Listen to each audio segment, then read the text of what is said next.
Bueno, continuamos hablando de ese espíritu de Absalón y vamos a poner en contexto. El papá de Absalón era el rey David y el rey David no percibía esas oscuras intenciones que tenía su hijo. Y hay una frase que dice: quienes saben obedecer como es debido, sabrán mandar como es justo. David había cumplido esto al pie de la letra, mientras que Absalón no. Son verdaderamente buenos los que lo son en su propio lugar, no los que intentan hacer ver lo bueno que serían si ocuparan el lugar de otros. Absalón quería ser juez y el que debió ser juzgado y sentenciado a muerte por asesino, ahora anhelaba juzgar a otros. Tenía la desvergüenza de ambicionar ser juez de los demás, cuando él había matado a su hermano Amón. Y en ocasiones es algo que nos encontramos, que los menos aptos para un cargo son los más ambiciosos, mientras que los mejores calificados son los más modestos y menos confiados en sí mismos.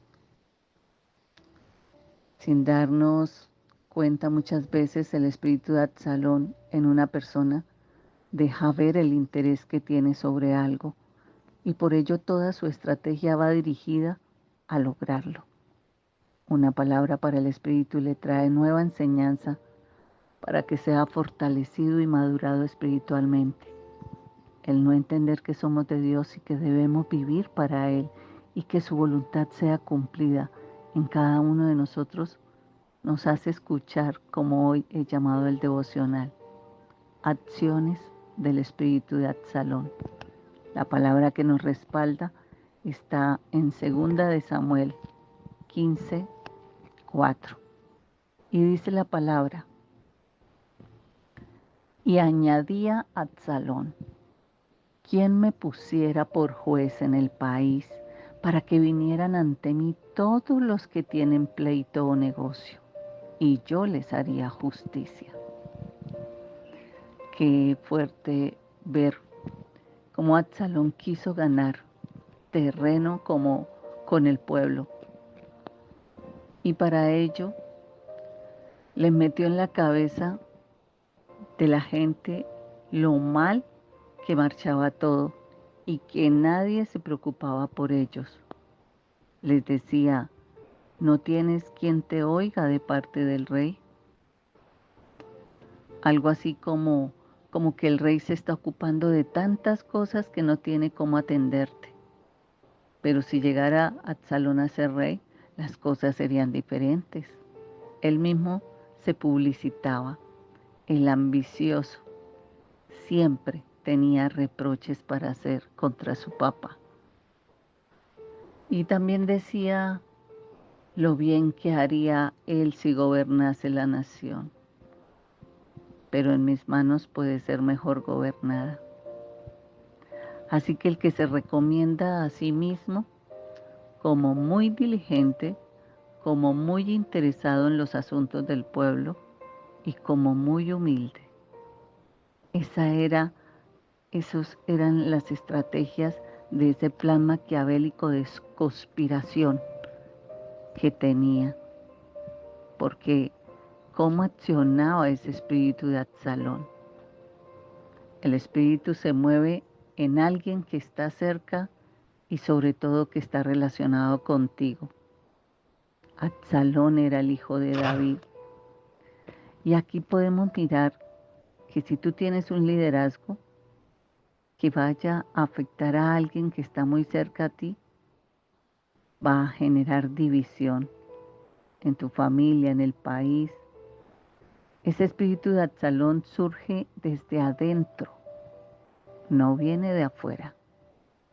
Y la conquista sí viene desde afuera. Si estás batallando más de la cuenta con la amargura, con los pleitos continuos en lo familiar o con tus colaboradores, pues esta es una luz de advertencia. Debes cuidarte. Tenemos el caso, por ejemplo, de uno de los hijos de Noé después del diluvio. Recuerden que Noé se emborrachó con el fruto de su viña y en ese estado se desnudó porque había perdido su conciencia. Pero uno de sus hijos, Can, denigró de su padre al divulgar la falta que había cometido.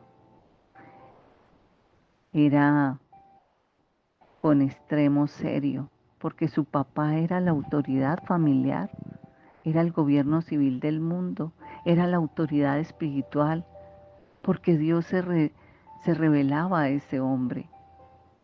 Pero un hijo es alguien muy cercano y un hijo puede tener el espíritu de Absalón. Otro caso que nos ejemplifica fue cuando María y Aarón tuvieron celos de su hermano Moisés a causa del trato especial que Dios tenía con él.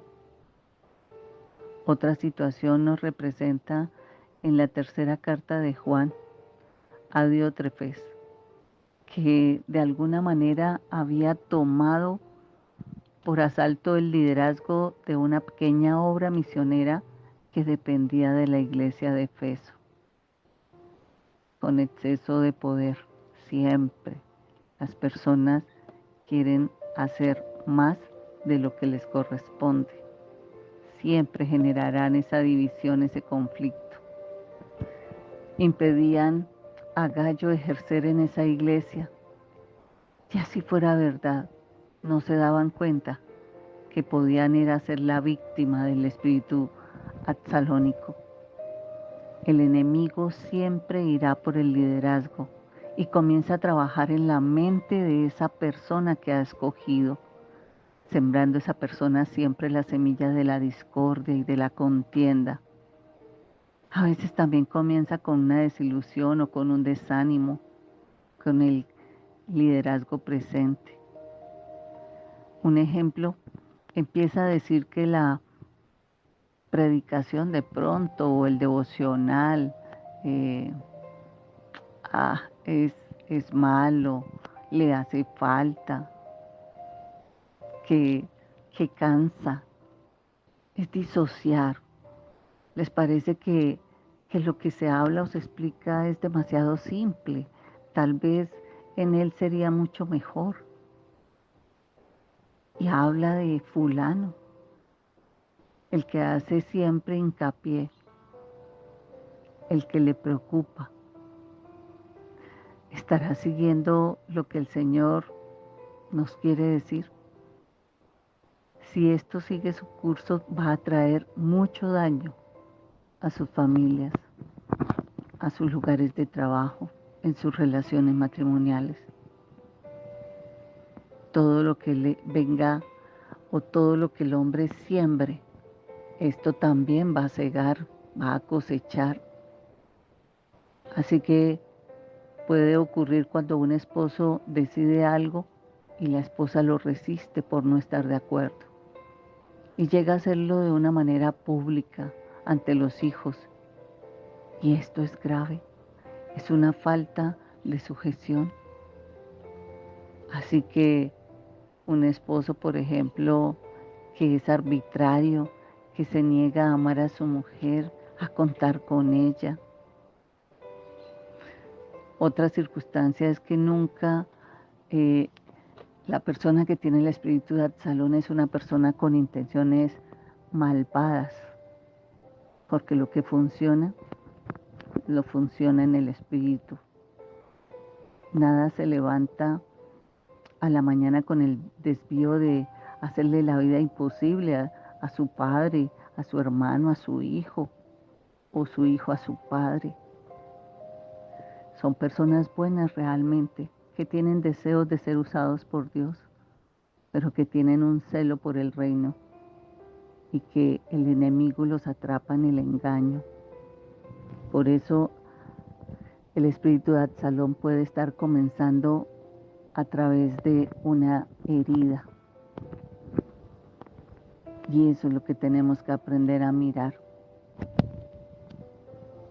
Porque una persona con el corazón herido va a ser una persona que siempre va a guardar rencilla. Entonces, empecemos a mirar. En 2 Corintios 2:11 dice que para que Satanás no gane la ventaja alguna sobre nosotros, hay que ignorar sus maquinaciones. Entonces, si somos personas maduras, nos daremos cuenta que el enemigo tiene planes para arruinar nuestras vidas y nuestras relaciones. Y es ahí donde hoy debemos hacer un diagnóstico. ¿Qué está pasando? Cuanto más autoridad tengas, más Satanás va a ponerte engaño para poder venir a influenciarte y que ejerzas la división y la contienda. Quisiera invitar a los chicos de Bethel y también a nuestro querido Julio Melgar que venga y la dirija. Y quiero que sepan un dato, si no se habían dado cuenta. El pastor Julio está atravesando por un proceso de salud bastante fuerte. Eso, ahí hay un modelo a seguir de cómo mantener la fe y la valentía ante los procesos que la vida nos da. Esperamos y declaramos sanidad sobre la vida de Julio, pero en el mientras confiamos las promesas de Dios y le seguiremos adorando y declararemos juntos que no somos esclavos del temor, que no somos esclavos del diagnóstico, que no somos esclavos de la corriente de este mundo, que somos hijos del Dios Altísimo que llama las cosas que no son como si fueran, y nuestra fe será inquebrantable por cuanto Él ya venció por nosotros. Por eso nosotros escuchamos, no podemos ser esclavos de este prototipo de espíritus. Declaremos sobre nosotros que se rompe toda cadena y toda circunstancia que el enemigo quiera poner de atadura, de división, todo espíritu de división, todo espíritu de contienda sea echado fuera de nuestras vidas. No puede estar formando parte de nosotros. No podemos dañar nuestras relaciones. Así que de siervo, Absalón se hizo egoísta y rebelde. Que este no sea su caso, porque definitivamente para ser tratado por ello se requiere ir hasta el final de lo que describe este espíritu, por lo que mañana continuaré con otra de estas partes.